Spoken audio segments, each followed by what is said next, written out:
part we've been working on. So as I'm coming in, one goes over the armpit, one is under the armpit. Reach back and grab into their shoulder. Now the part that's important is this hand needs to be exposed on my backside. If it's still framed up in, so let's say like I'm here, okay, I need that hand to become exposed. So I need to swim through so that the hand becomes exposed on my back. Put my shoulder into his sternum, okay, and then put my shoulder into his ribs, take his face, make him look away, grab into his shoulder, then lean. Right. Then, if he turns the other way, I'm going to put his chin to the floor and then pick up on his shoulder. Yeah, that's a really good one, isn't it? Matt doesn't look convinced. So the first one, when I make him look away, that's my preferred. Because that is the direction I'm going to use to set him up for a bunch of other stuff. But a lot of people will know that, and at that point in time, he's going to try to turn into me, which, if I can make him look away, much of his defense disappear. If he can look into me, he opens up the door for a lot of different stuff. So if he turns into me, then I'm just going to lean, put his chin on the ground, and pick him up by his shoulder. That's going to be a neck crank. When I push him away, my arm is going into the side of his throat. So when I lean on it, it's going into the side of his windpipe. It's very painful, kind of sucks, but it's cool. All right. Same position, we reach back, grab onto that shoulder, go into our rodeo grip. So when I first enter in, I've got the one arm under here. This is my Kimura setup. This is my rodeo. I put my shoulder into the middle of his chest. Then again through here, I circle. So if I was hitting him, this is where I would be. Cross face, make him look away. As long as he's looking away, that means he can't. Am I killing you? Yeah. All right. As long as I'm making him look away, he can't turn towards me. That's why him looking away is kind of important in the mix. We know, I mean, what's one of the major things we talk about all the time? Shrimp. Okay? But if he's looking that way, his hips can't come get me. And so that's why being able to control and manipulate his head and neck is going to become a big factor whenever we, especially when you want to go into your arm bars and things of that nature. Because one of the things that's going to happen is, if I want this arm, as soon as Matt starts to realize that I'm about to arm bar him, in most cases, he's going to want to turn towards me and yank that elbow to the ground. But how does he do it if he's looking that way? Hard to do. Okay? And so that's one of the reasons why we want to control and manipulate his face, is if I can keep him looking that way, it's going to become incredibly difficult for him to defend my setup when we go in, or he has to expose something else. So I'm holding on. I'm going to make him look. If he taps, he taps. If he doesn't, it's just my setup. Okay? So I'm making him look. Then what I'm going to do is, we call it the Hulk Hogan leg drop. So I'm holding on to him. I'm framing onto his face, making him look that way. I'm going to take my legs that are up. I'm going to take my shin. Okay? I want my ankle to be near his shoulder, and my shin is basically going to follow his body. Okay? Then the other leg is going to do the Hulk Hogan leg drop. So my foot is going to go all the way over his head, over his arm, over his shoulder, and I'm going to fall to my left caboose. Then I just pinch my legs up. So when I throw this leg, I'm falling to that hip. And notice how I'm just catching myself on my elbow. I can do that 100% speed, 100% power. As long as I land in this position, there's no break yet. It's when I then put pressure to go the opposite way, that's when the real arm bar is going to set in. And this has always been one of my failure points for most arm bars, is when getting to the position becomes so dangerous that when we go aggressively, we're breaking their arm before we ever get there. We stop doing those. Okay, which again, it's really bad because it's super effective, but we stop doing it that way because it's too effective. And that means in live rolls, we're hurting people. But the reality is that's actually the better arm bar, but that's where I tend to gravitate towards arm bars like this, because I can go into them hyper aggressive to get my control position, and then I can ease into the arm bar. So I get into my rodeo, I go over, control, okay, right here, there goes that foot going up towards his body. This one right here, I push away from his chest so that my leg can go over. Now through here, I can't hold on to his shoulder, so just bring it up to his tricep. This leg then pinches into the armpit. The real break is gonna happen when I lean back to my right. So when I start to roll back towards my right, that's where the break actually happens. But as long as I land to this side, it's not a big deal. It's when I start to lean back the other way, that's when the elbow gets hyperextended.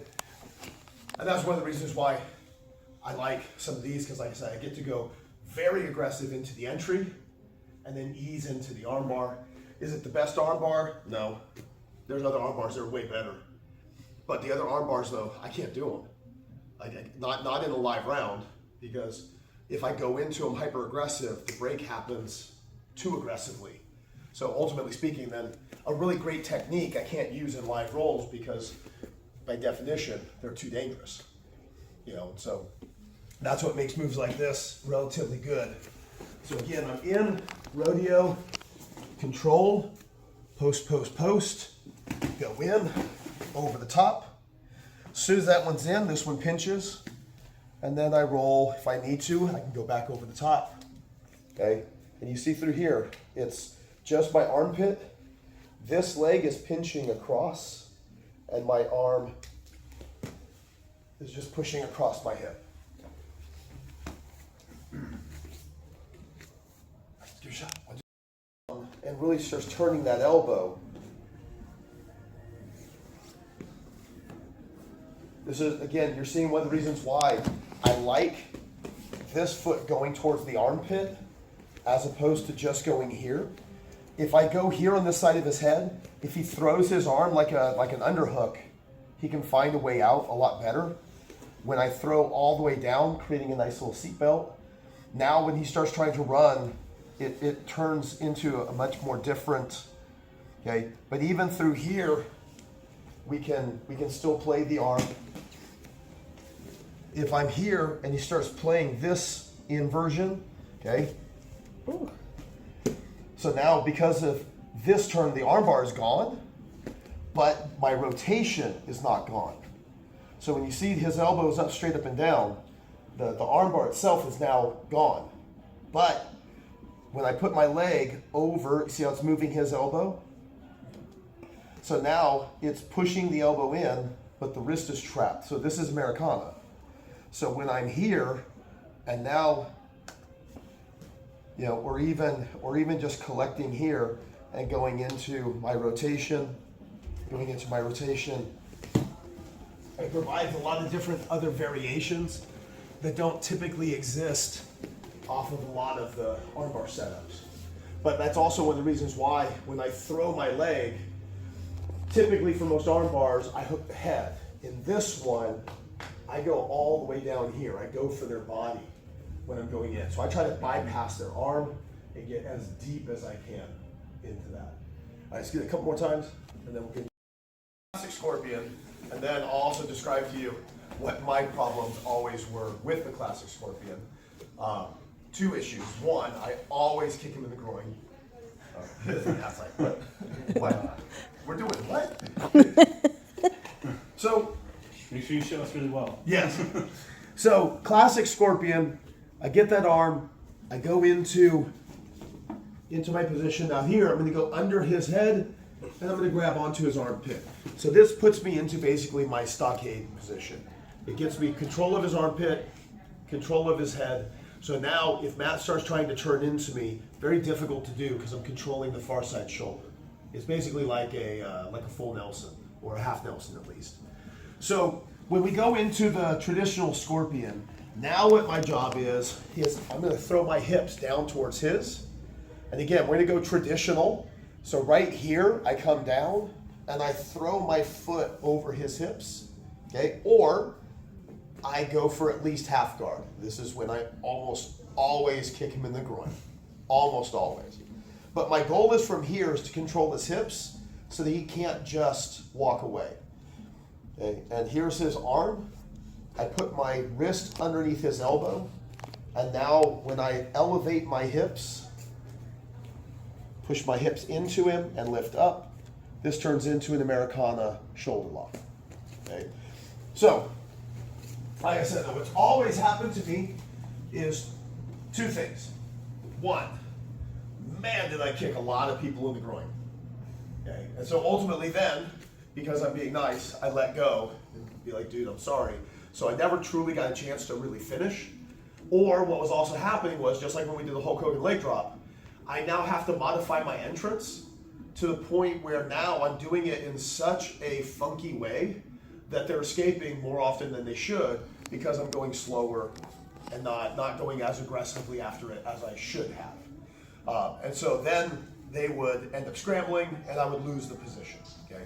So my modified version that I'm doing now is get into the rodeo grip, find that arm. So now what I'm doing through here is I'm pushing him onto his side. Okay? Through here now, I'm taking my leg, going over the top and hooking. So now,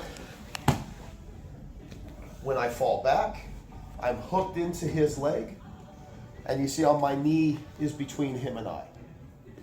So now through here, when I do the same motion, tap, okay, super tight. If I put my arm underneath his elbow, that's actually the preferred. Matt's already on the edge. Okay, but now this is what ends up happening. One, I'm not kicking him in the groin anymore. Okay, but now, let's say he escapes. Oh no, his arm became free. Turn away from me. Okay, which means the only thing he's got left is turning into me. Okay, so even if I let go here, when he turns, my knee is at least briefly slowing him down. So now as he turns,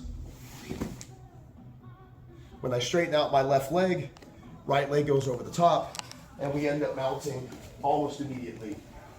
So before, on the old Scorpion, I would lose the scramble, and I'd be on bottom half almost every time. Now, I'm getting mount off of a failed attempt almost every time. So again, I'm in, control, control, control, underhook, bring him forward, hook. As this one comes back, I go inside. You see I'm touching my feet together. So this becomes my Scorpion. Hit my lock through here. If for some reason, no, it's not working, when he goes to turn, when I straighten out my leg, like I said, this almost always puts me ahead of his curve and allows me to get back to mount. I knew I can see it right now. There's a lot going on. There's a lot going on. All right, let's give it a shot.